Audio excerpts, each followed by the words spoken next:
everybody, and welcome back to the Marketing for Learning podcast. This is a bit of a different episode today because this is actually the recording of our Ask Us Anything live podcast, webinar, whatever you want to call it, that we did a couple of weeks ago. We had some audio issues throughout the podcast, so if you're watching this, you might see a couple of versions of me today. Because I am going to re-record the questions so that you can hear mine and Ashley's answers to the questions and you're not missing out even if you didn't manage to join us live.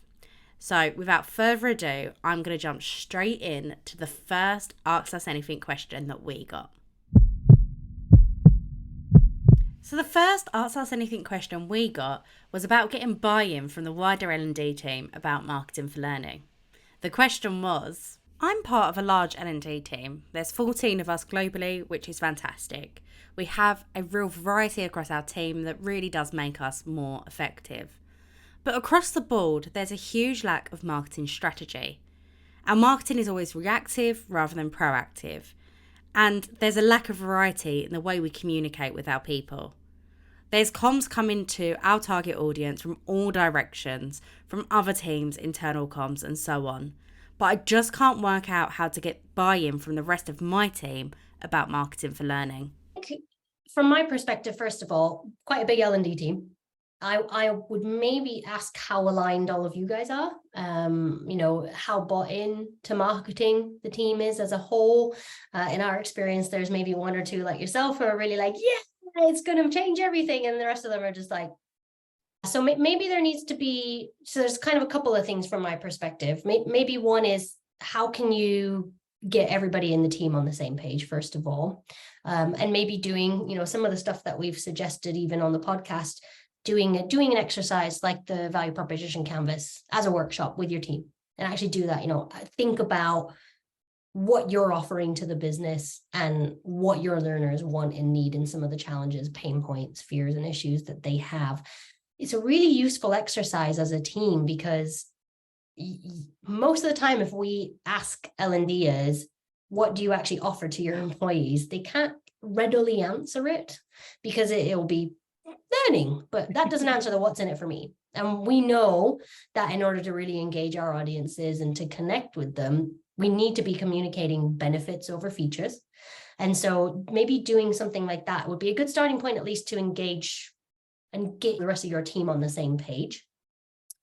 I think the second thing for me is at least focusing on the comms that you do and making them the best possible. So for example, if you're just relying on LMS notifications, people are going to ignore them if they see them all the time. It'll become banner blindness, they'll tune it out, they've seen it before, right? So it doesn't matter if the email contents is different, it feels very samey. So again, depending on the LMS that you've got, can you change subject line? Can you add an image in instead of something? It does depend. But, I guess variation is important, as you've rightly alluded to.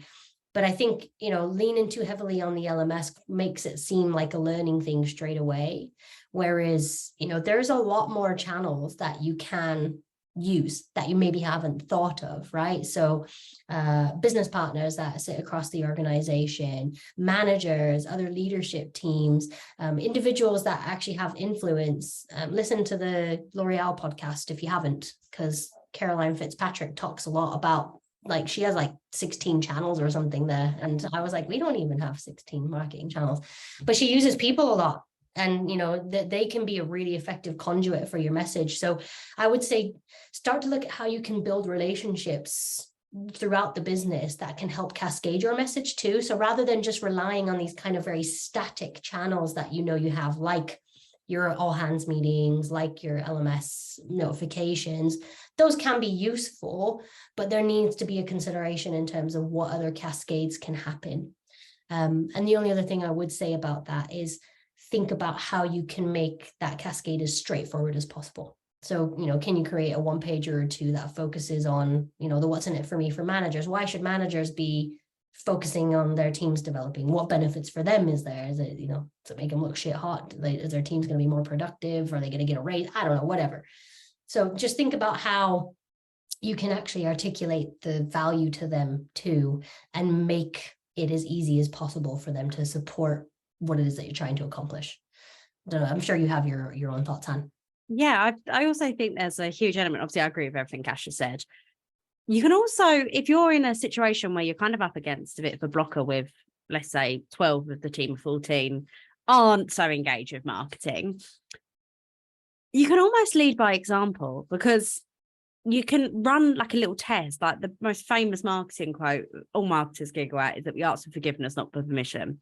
So what's stopping you putting out a post, advertising or promoting something you've got going on in your function, on your Teams channels, on your intranet, or as you as an individual, and then seeing the uptake of that and then using that as evidence? Like, look, actually, I did this piece of marketing and it really worked. It would work so much better if it came from a brand. It would work better if it was all of us trying to pitch in, and think of the impact we can have there. Having that evidence to say, like, look, I've tried this, it's really worked. Let's try it and ramp it up even more. That normally gets people moving a lot more than hypotheticals, because truthfully, you can get people to listen to the podcast. If they're a proper naysayer, they're going to be like, yeah, okay, of course them two women would say that. Of course, they love marketing planning. It's their business. Of course they'll say it. Kind of giving them the evidence of like, no, look, guys, this works. And obviously we've got some case studies and stuff that you can use. But I've seen in my experience actually doing it yourself and showing, look, this worked for us in our organization. Let's make a snowball and make that even bigger. It works better in my experience. Yeah, you're kind of basing it in reality, aren't you? Yes. And absolutely, when it comes to marketing, you need, if people don't agree with it, and this isn't just marketing for learning, this is marketing across the board. If people aren't engaged and aren't on board with it, the only way you can normally win them round is by proving them wrong. The second question we got on the podcast was much more about business mandates, and this is one we hear a lot from L&D. In our business, we have to face the reality of having to push business priorities, which may or may not resonate with the individuals that we're targeting. How can we tackle focusing on that while focusing on the what's in it for me? We can't use business mandates to sell learning. It doesn't work. I think, ultimately, the reasons for creating learning experiences make sense from a business perspective. The business has identified skills gaps that you need to cover with your learning initiatives, or, upcoming future skills that you want to start to develop in your teams from making you more recession proof, whatever it might be. Those are business mandates. That's the business saying, we've identified learning needs either now or in the future that we know our employees need to have. You can't go and talk to your employees about that, because they don't care about that. They don't care that the business has identified cybersecurity as a critical skill that everyone needs to have. I don't care. I'm busy doing my marketing job. I need to know about cybersecurity.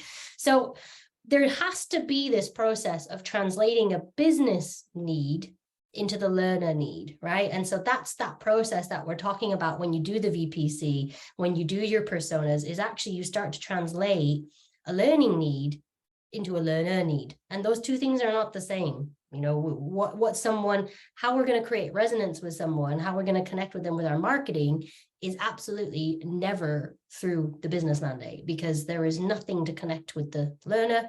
It will never answer the what's in it for me. There's no connection to emotional drivers. There is very little to motivate an individual to want to learn or to connect with your marketing if all you're going to do is talk about how great your learning is and why they should do it because the business wants them to. Cool. I don't know about you. Was that your thoughts? Very, very similar. But I'd love to have a heated debate with somebody that was adamant that they could not link a business mandate to something a learner wants to do. Ultimately, all of your people work for your organization 9 times out of 10. I'm assuming that everyone's internal L&D here. The reason your organization wants this business mandate to be pushed, let's use the example Ash did of recession proof, will trickle back somehow to something that will get the end user moving. You just need to put the time and effort in to actually piece those two pieces together. You just have to join the dots between them. And it takes more time. And I do think, I don't want to annoy anyone by saying this, but I do think pushing business mandates is just a bit lazy. Yeah, well, like, let's look at it in simplest terms, right? When we used to work in-house, I'm certain we both had conversations with our CEO who's like, well, we want to sell more of this e-learning product, right? Oh gosh, push our off the shelf modules, right? We need to do a campaign about that. I'll tell you what, did any of our marketing ever say, my CEO said we need to sell more of this? No, we No. sat and we thought, okay, well, what are the benefits of off the shelf? Okay, it's probably cheaper, it's more efficient, and you can have it straight away, it's SCORM, whatever. We sit and think about, okay, that's the need. We need to sell more crap, but we don't go to market with that message because we know that the audience is not going to connect with that. The next question we got on the live podcast was one that we do talk about a lot, and that's how we handle stakeholders, CEOs, and other people that kind of stop us doing what we want to do. The question was, how do you handle a CEO who's very set on how they want you to communicate your learning offering, even down to the words they want you to use, which for the most part are completely unattainable because people don't understand them? It's challenging, I think, when senior leadership is kind of not willing to deviate from that mindset, because you're actually stuck in a very difficult culture to move away from. And I've, again, not exactly the same, but when I worked in-house, I've worked for CEOs that are targeting marketing on goals that force us to be unproductive, basically. I won't go into the nuances of it, but essentially, a lot of businesses are focused on lead volume, more leads. We need more leads, but leads don't make customers necessarily, but it creates a focus on things that don't move the needle, but satisfy the CEO. So, I completely relate to how frustrating that can be. And actually, when you know the right direction of travel, but you can't get there because you can't get senior stakeholders involved, it does make your job very difficult. Yeah. You just said something there about using terminology that the target audience don't understand. And it reminded me of a call I literally had a few hours ago. I was talking to a couple of the people that have just finished a masterclass and they're doing their assignment now. And they were saying, oh, nobody knows what they used degreed. Like, when we say degreed, nobody knows what we're talking about. And I was like, oh, well, you get that a lot. Like, I've got clients that I say what their learning platform's called and I get a blank look. And then when they see it, they're like, oh, yeah, that thing. I went there once or twice. And they went to me, well, when we said the learning platform, everyone knew what it was. And I was like, well, yeah, that's a way of marketing and thinking, using the voice of customer. You will see people talking about things that perhaps aren't a perfect definition of their product, but resonate with the target audience. And I'll use an example from us. We have something on our site called learning communications plans. Ashley and I would never call that a learning communications plans because it's a marketing strategy, it's a marketing approach, and that is what we would call it. But we have noticed that our target audience are talking about learning communications plans. So we are echoing that voice back to the target audience. And that's something we've got to bear in mind in L&D as well. And one thing, I know Ash normally says it, and I'm actually shocked you haven't mentioned it so far, Ash. Calling people learners is problematic in itself, but calling them learners to them, that's a big no-no. Don't call, they're not learners. It's just, no, nobody identifies as a learner. So that's something as well. I think when we're thinking about our communications in L&D, we need to be considering the terminology we're using and how we're talking to our people as well. The next question was one that I absolutely loved because I could tell that this person had been following us for a while. And this person challenged us maybe, on something that we put out there quite a lot. And that's about the rule of 7. For those of you that don't know, the rule of 7 is a marketing theory that says it takes somebody seeing your brand 7 different times before they trust you and want to buy from you. So this person's question was, I've followed you for a while now, so I've heard you talk about the rule of 7. However, I only have email to promote my programs. I do have some other things such as webinars and information calls, but I'm not sure I'll ever be able to reach the number 7. I have no LinkedIn, no Facebook. We have Teams, but that's pretty much it. How do I overcome this and hit the rule of 7? I would say your challenge is relatively universal. with L&D. Everyone else here was probably nodding their heads and thinking those are pretty much the only channels that I've got to. I think the reality is, well, there's a twofold response, I guess. One is you actually have a lot more channels than you think. But the other is actually, you don't need all the channels in the world to do great marketing. We pretty much use LinkedIn and our podcast. We have a website that people can go to, but our marketing strategy is quite different to what we've done in previous organizations. But primarily, we focus on doing a couple of channels really bloody well. And so if email is not dead, first of all. I think the emphasis needs to be on optimizing the emails that you are sending. So thinking more about your subject lines, thinking about who you're targeting and what you're saying, considering what it looks like, what is the comms within it. I mean, sometimes we see examples of email comms that go out that are like, I'm doing it like that because they're that long. And I think, we know people have short attention spans, my word, there's no way they're going to look at that. So we've been playing around a lot, actually, Han. I don't know, it's not a discussion we've ever really had, but we've started trying to send just really short emails to just see, I think, if that impacts engagement. So what I would say is, number one, start testing, playing around with what you do have, right? So is there certain different types of emails that you can send, something really visual versus a plain text one? Does that impact anything?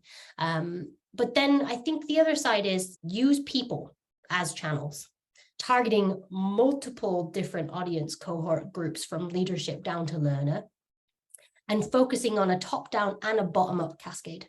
So that means that we're actually looking at, starting conversations at the bottom and that seeding upwards, but also making sure that leadership management, some of those core blockers or potential blockers, are also bought in different ways. We're speaking their language, we're going where they are, we're adjusting our approach depending on the audience that we're talking to. But ultimately, we're trying to leverage these people as channels and using their voice to amplify our own, I suppose. Hannah, I bet you have some other stuff you want to say. Well, I was just giggling to myself because I've still got my notes on my table from the in-person training I ran a few weeks ago with L'Oreal. And I actually printed them out, emails, to make them grade them, basically. And that was one that I found online. And all that is saying is, please go to the LMS. Oh, no.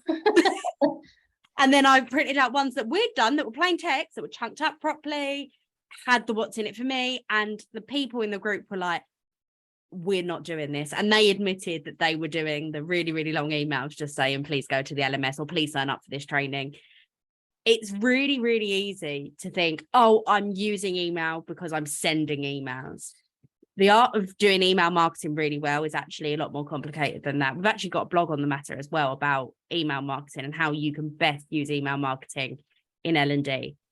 Thinking about it really practically. Think about your subject lines. If nobody opens the email, they're not going to do what you want them to do. So let's think about how we're getting people to open the email, how we're emphasizing really important points. You might feel like you've only got email to use, but actually, are you using it to its full potential? Are we using it in the best way possible? As Ash said, we really only use 2 channels. So if you've only got 2 channels, you need to make sure that you're using them to the best possible potential that you are. So I wouldn't worry too much about not having loads and loads and loads of channels. I'd worry more about actually using those channels effectively. For a split second, I actually thought we were going to get through this podcast without mentioning AI of any sort. But of course we couldn't, because it's all around us right now. So our next question, or statement maybe, was about ChatGPT. And this person said, I've been using ChatGPT to make my emails more effective. It has been a game changer. It's allowed me to play with the text and make it more witty rather than that awkward business tone we tend to use. And we see that tone all the time. I think the thing with ChatGPT is as well, because this comes up a lot, and I wouldn't say I'm entirely against it for copywriting. I look at it more as like a a seed tool, right? So if you're looking for, and especially if English isn't your first language, but you have to write in English, I bet it's particularly helpful for you.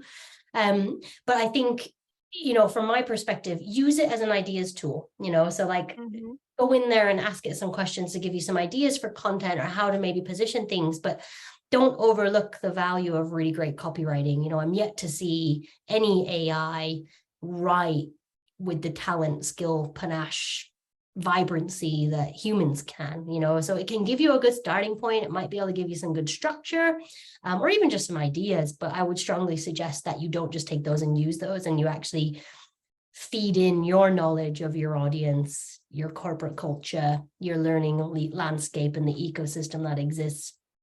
All that stuff needs to play a role. So it can be a really good kind of foundation, or like the backbone, the bare bones of something, but don't forget to embellish it and add that little spice and panache to it, because it is the difference between good copy and shit copy, if I'm honest. The next question touches on learner personas and how we can go about actually finding out who our target audience really is. We talk a lot at MAS about finding out who they are as human beings, looking at their motivations, their wants, their needs, their fears, their pain points. And this person's asking us how on earth we actually do that. So their question was, how do I get the information and the data about my target audiences to create personas? I understand that it's really important to understand them, but how do I actually find out that information? Yeah, there's so many different ways to skin a cat with this. And I actually just got off a kickoff call with a client back to back, and we were talking just about discovery. So quite timely. So we want to get qualitative and quantitative data, first of all. So we want structured data sets, and we want, more kind of candid conversational type information as well. So first things, and something Elvira taught me, was actually you have a lot of information in your business that you don't even really realize. So something, I think it was her anyways, Han, you can probably correct me. Something that she did is she went on the likes of Yammer, the likes of Teams, and kind of curate, or was it Paula? It was Paula. Paula. And so she basically kind of mined her existing systems for feedback and insights into audience sentiment. It was all there. It just needed to be looked for and found. So that's a really great way to get some quantitative data, qualitative data. And I never remember which one's which. It's qual. Thank you. So that's, don't underestimate the data sets that already exist in your business. Oftentimes you're not having to start from scratch. The client I was just on a call with have like a annual employee engagement survey. They have some other insights that I've done when they develop personas for their learning, for their learning experiences. Some of that data can be used, maybe not all of it. Some of it might be redundant. But then you do need to go out and do the good work, talk to key stakeholders for 20 minutes, have focus groups where you ask key questions around, not just, oh, do you like learning? Again, asking the right questions to get the right answers. What we want to understand from a marketing perspective is who these people are, what their challenges are, what's blocking them learning at work, because most people tell us it's time.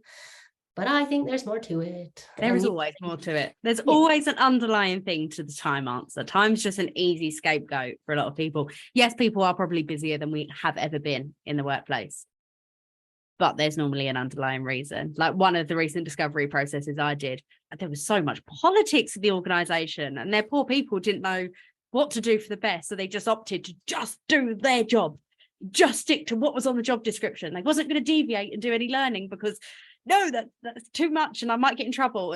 It's things like that actually come into play. Yes, they're probably really busy with the job, but is there underlying things that actually we can help alleviate with marketing?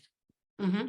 Yeah, exactly. And I think that's exactly the point. That's what we're trying to unearth, is those pain points. Because, hey, if we talk about benefits and how our stuff remedies those pains that they're having, that's certainly going to be better than a business mandate, isn't it?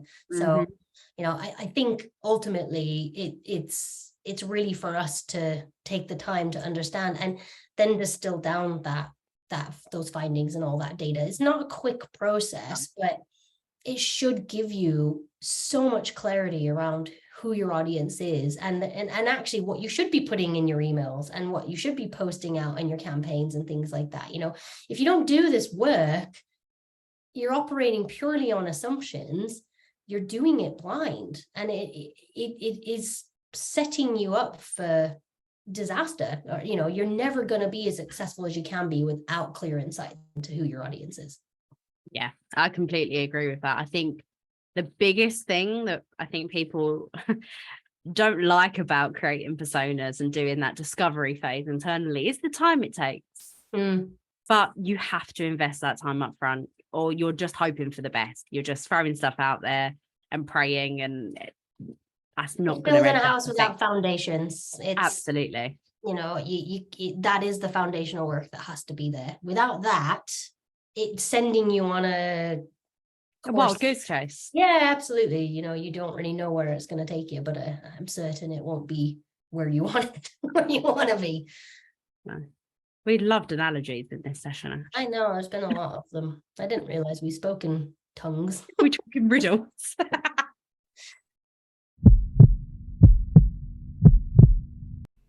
And the last question we had on the podcast was a super interesting one. And it was about how often we should change our marketing tactics. More specifically, the person said, how often should we be changing our strategies and tactics to get the most impact? It's a kind of interesting question because let's operate on the proviso that there is a marketing strategy in place. And usually what we would recommend is having a kind of brand strategy that maybe spans 12 to 24 months. And then there's smaller campaign initiatives that sit within that to maybe help promote specific programs that you've got, change management initiatives, whatever is kind of going on in your business, and allowing your learning function to compensate for that. I think that there should be constant iteration with marketing. So it shouldn't just be, we built this plan and that's what we're going to do. Well, if in 6 months' time your business gets acquired, you can't just keep on cracking on with the same strat, can you? So there's got to be, in most strats that I've built out, particularly like when I worked vendor side, there would always be contingency. Maybe 20% space for us to react to the market and do things that are a bit more reactive and allow us that space to not just be wedded entirely to the campaigns. So I think there's got to be more of an attitude of iterating as you go.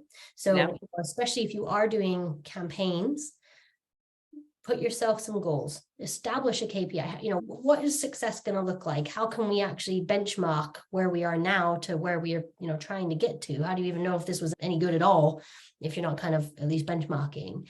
So, to my mind, there are small incremental wins like that, testing on emails and the such like that can, improve what you're doing straight away, but bigger piece stuff, you should be iterating as often as you are able to. And furthermore, if you have personas in place, these learnings should also help you further tailor and evolve your personas too, so that they're not static documents. There should be living things that are changed and adjusted as things change, really. Yeah, I completely agree. I think changing them up and iterating as you go is so important. I also think this question kind of came from a point of, okay, so if we're sending emails, we're only sending emails. And if we're using social media, we're only using social media. And then that would get boring very, very quickly. Within your strategy and within your plan, you need to make sure you've got variety and that you're hitting people in different ways, like the rule of 7, hitting people 7 times. That doesn't mean they need 7 emails. Doesn't mean they need 7 social media posts. You need to have variety in the strategy so it doesn't feel like it becomes repetitive.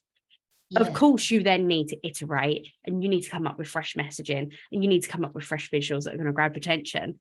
But actually changing those tactics around, if you've only got 2 or 3 channels, like we've already discussed in today's session, you've only got 2 or 3 channels. You can't just ditch one of them or find a new one. So we need to be really intentional with how we're iterating and coming up with fresh ideas within those. So I hope you've all enjoyed this podcast. I know it's been a little bit different from usual. I hope it hasn't been too disjointed for you. But I didn't want to hide away those wonderful questions we were asked on the live podcast. The Ask Me Anything was a really new, different approach for us. And I know that the people that joined us live got so much from the session, and I hope you have too. If you have any more questions, queries, thoughts, opinions, ponders, whatever about marketing for learning that you want to share with us or you want to talk to us about, please do not hesitate to get in touch with either myself or Ashley. We love talking to you guys about marketing for learning. We would do it morning, noon and night, but to be quite honest, I think our fiancés are getting a bit fed up with it. So please talk to us. I'm joking. But absolutely, get in touch with us if you have any queries or questions. We're always happy to talk to you guys. If you have any suggestions for topics you want covered on the podcast, please do reach out. We love hearing your suggestions and we always add them into our calendar.